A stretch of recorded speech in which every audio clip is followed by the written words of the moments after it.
jee yipụ akpụkpọ ụkwụ gị. Oh, Mama. Ebee ka ije nọ? Mama, no. Ije? Ọ gịnị? Mama, isi na-awa m. Ewo ndo nwa m. Gosi m ebee n'isi gị. Ebe a. Mama, biko nyere m aka. Ndo nne. Mama, ka anyị jee ụlọ ọgwụ. Ngwanụ, Obi jee weta akpa m. Ka m bute ụgbọala.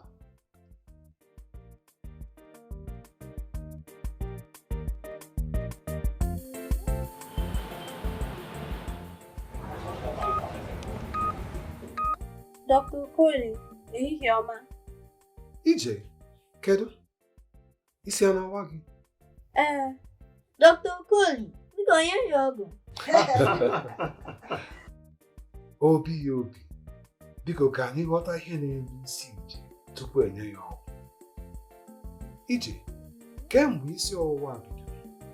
N'ehihie a, Gwa m ihe niile ị mee tata bido n'ụtụtụ. anyị teta, taa atụ, rie nri ụtụtụ, jee gbaa bọọlụ, gụọ akwụkwọ, kirie TV. Wow, ihe a niile. Ị ṅụrụ mmiri tata? N'ụtụtụ. Gịnị bụ ihe ahụ? Ọ stethoscope. Eji m ya ege ntị otu obi mmadụ si akụ.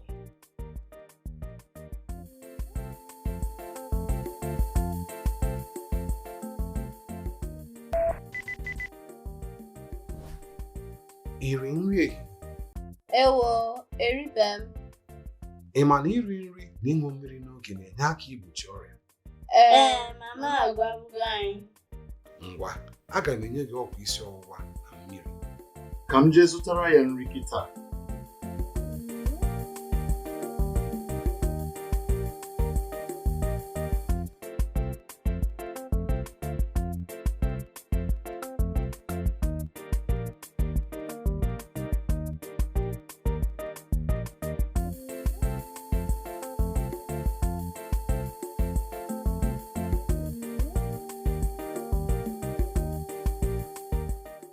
Chaa mmiri gị o.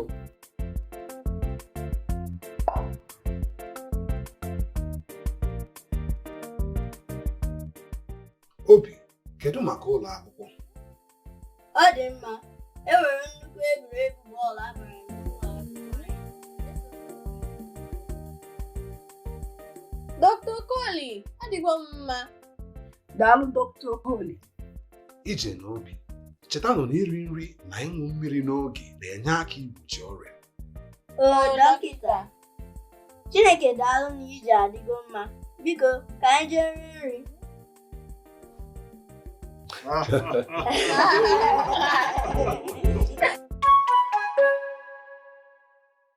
Some key words and phrases from today's episode are akpụkpọ ụkwụ, shoes, isi na-awa m, I have a headache, ndo, sorry, nyere m aka, help me, ebe, where, ọgwụ, medicine, ụgbọala, car, ụlọ ọgwụ, hospital, akpa, bag, ịṅụ mmiri, to drink water, nri ụtụtụ, breakfast, nri ehihie, lunch, ọrịa, sickness or illness, Chineke, God, dọkịta, doctor.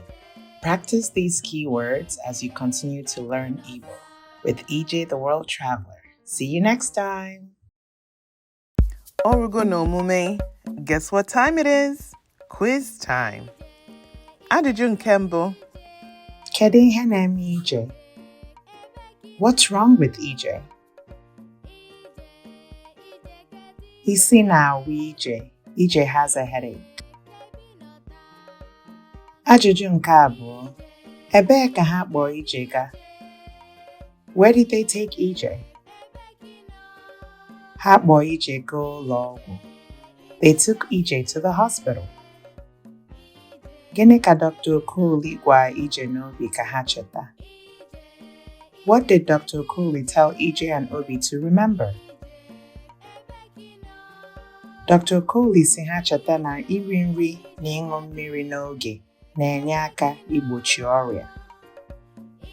Dr. Okoli told them to remember that eating food and drinking water at the right time can prevent sickness. Did you get all the questions right? Yes? No? Watch the episode again to see what you may have missed. All in Igbo.